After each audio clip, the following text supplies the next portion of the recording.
Hello, today I'll be teaching you how to stack in Yu-Gi-Oh! This is not recommended for anyone. I'm just doing this for learning purposes. If you guys know how a stacker stacks, you'll probably be able to prevent it. So I'm just going to teach you one way that stackers stack their deck so they could draw godly or what they think is godly. So once you guys know this, you shouldn't be doing it because you could get severe consequences depending on where you are. So this is just for you to avoid those stackers because nobody wants to lose to a cheater.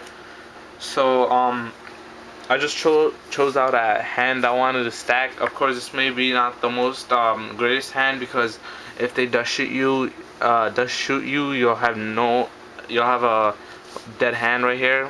Your spells and traps. But for this video's sake, I'm just gonna say the opponent doesn't really use dust shoot or anything that requires you to shuffle your hand. But that takes more deep thinking and to know your opponent. But you should make a hand that could the stackers would make a hand they could be most flexible in, so they could use that stacking hand in any situation. So I'm just gonna pick out a few random cards that I want but I don't really want, that I don't want too much. This is the starting hand. So it says 6 cards. I want 4 more cards. Brain Control, Gale, a Blizzard, and a Dark Arm Dragon. Alright, so now to stack these cards into the deck, we'll need to do some math. Basically, after every third card, you would put one of the cards from this pile. So 3, 1, 2, 3, 1, 2, 3,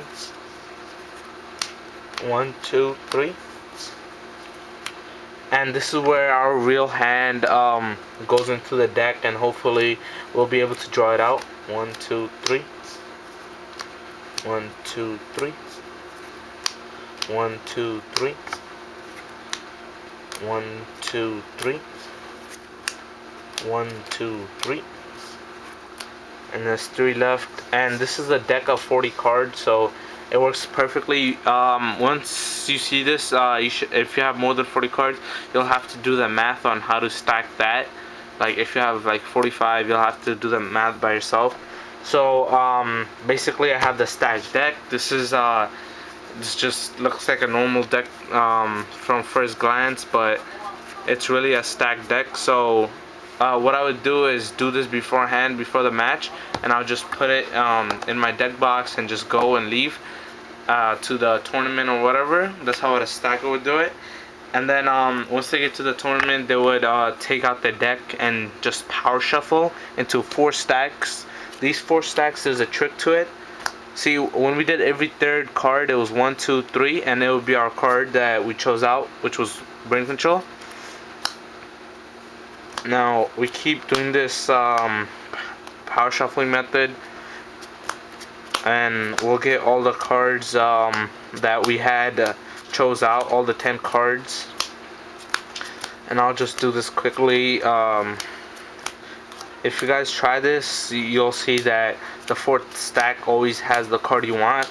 You could also make it so like the 2nd stack, or the 1st stack has it, but I don't know if that'll work out.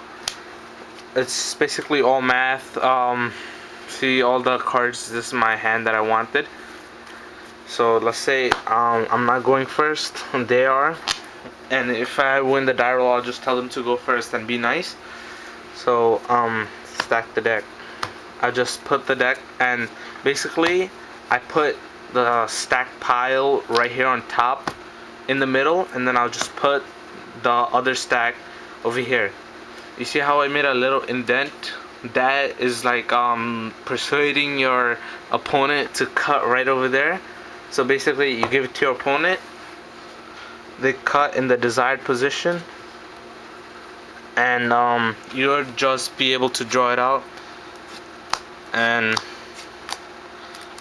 sometimes it doesn't always come out the way you wanted, of course, but those 10 cards that you chose should come out nicely, like the Icarus and the 3 whirlwinds, and one of the 10 cards was Blizzard.